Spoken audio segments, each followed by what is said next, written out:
Hi friends, welcome to Jisha's flavours. ഇന്ന് ഞാൻ തയ്യാറാക്കുന്നത് ബട്ടർ ഗാർലിക് പ്രോൺസ് ആണ്. ഇതൊരു സ്റ്റാർട്ടർ റെസിപ്പിയാണ്. ഇവിടെ ഞാൻ പ്രോൺസ് മുഴുവനായിട്ട് എടുത്തിട്ടുണ്ട്. തല റിമൂവ് ചെയ്യണമെങ്കിൽ നിങ്ങൾക്ക് അങ്ങനെ റിമൂവ് ചെയ്തെടുക്കാവുന്നതാണ്. അപ്പോൾ നമുക്കിത് എങ്ങനെയാണ് തയ്യാറാക്കുന്നതെന്ന് നോക്കാം. അപ്പോൾ ആദ്യം നമുക്ക് പ്രോൺസ് വേവിച്ചെടുക്കണം.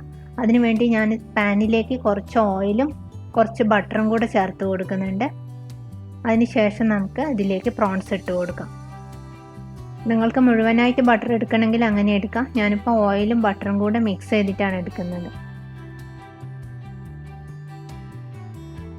ഒരു 2-3 മിനിറ്റ് കഴിയുമ്പോൾ, മീഡിയം ഫ്ലെയിമിലാണ് കുക്ക് ചെയ്യുന്നത്, 2-3 മിനിറ്റ് കഴിയുമ്പോൾ നമുക്കിത് തിരിച്ചിട്ട് കൊടുക്കാം.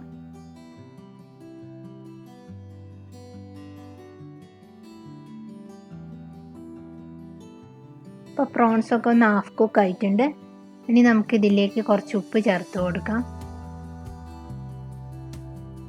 ഇനി നമുക്കിതിലേക്ക് ചേർത്ത് കൊടുക്കാനുള്ളത് ഗാർലിക്കാണ്. ബട്ടർ ഗാർലിക് പ്രോൺസ് ആയതുകൊണ്ട് തന്നെ ഇതിലേക്ക് 1 ടേബിൾ സ്പൂണോളം ഗാർലിക്ക് ചെറുതായിട്ട് കട്ട് ചെയ്ത് ചേർത്ത് കൊടുക്കാം. അതേപോലെ തന്നെ സ്പ്രിംഗ് ഒനിയൻ ചേർത്ത് കൊടുക്കണം. അതിൻ്റെ വൈറ്റ് തണ്ടോട് കൂടി തന്നെ ചെറുതായി കട്ട് ചെയ്തതിന് ശേഷം ഇതിലേക്ക് ഇട്ട് കൊടുക്കാം. നന്നായിട്ട് മിക്സ് ചെയ്യാം. നമുക്ക് വീണ്ടും അത് നന്നായിട്ടൊന്ന് കുക്ക് ചെയ്തെടുക്കാം.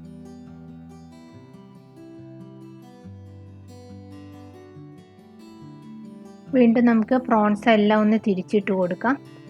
അതിനുശേഷം അതിലേക്ക് ഒരു 1/4 ഗ്ലാസ് വെള്ളം ഒഴിച്ചതിന് ശേഷം ഒരു 2 മിനിറ്റ് നേരം അടച്ചു വെച്ച് നമുക്ക് കുക്ക് ചെയ്തെടുക്കാം.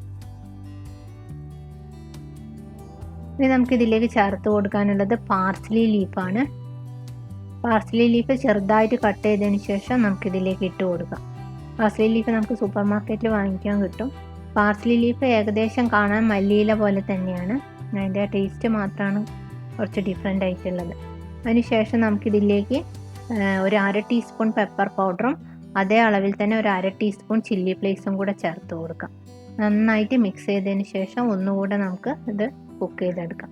ബട്ടർ ഗാർലിക് പ്രോൺസിന് എരിവ് പൊതുവേ കുറവായിരിക്കും. അതുകൊണ്ടാണ് ഞാൻ 1/2 ടീസ്പൂൺ വെച്ച് ചില്ലി ഫ്ലേക്സും പെപ്പർ പൗഡറും എടുത്തിട്ടില്ല. അപ്പോൾ നിങ്ങൾക്ക് കൂടുതൽ എരിവ് വേണമെങ്കിൽ ചില്ലി ഫ്ലേക്സിൻ്റെയും പെപ്പർ പൗഡറിൻ്റെയും അളവ് കൂട്ടാവുന്നതാണ്. അവസാനമായിട്ട് ഇതിലേക്ക് ഒരു 1/2 ടീസ്പൂൺ ബട്ടർ ചേർത്ത് കൊടുക്കുന്നുണ്ട്. അതേപോലെ തന്നെ കുറച്ച് സ്പ്രിംഗ് ഒനിയൻ ചേർത്ത് കൊടുക്കാം. അവസാനം നല്ലൊരു ഫ്ലേവർ കിട്ടാൻ വേണ്ടിയിട്ട് നമ്മൾ ഒരു 1/2 ലെമൺ പിഴിഞ്ഞൊഴിക്കുന്നുണ്ട്. നന്നായിട്ട് മിക്സ് ചെയ്തെടുക്കുക. ബട്ടർ ഗാർലിക് പ്രോൺസ് ഇവിടെ റെഡി ആയിട്ടുണ്ട്. നേരത്തെ പറഞ്ഞതുപോലെ നമ്മൾ സ്റ്റാർട്ടറായിട്ടാണ് കഴിക്കുന്നത്. എല്ലാവരും ട്രൈ ചെയ്ത് നോക്കുക. വീഡിയോ ഇഷ്ടപ്പെട്ടാൽ ലൈക്ക് ചെയ്യുക, ഷെയർ ചെയ്യുക. മറ്റൊരു നല്ല റെസിപ്പിയുമായി അടുത്ത വീഡിയോയിൽ കാണാം. Thank you.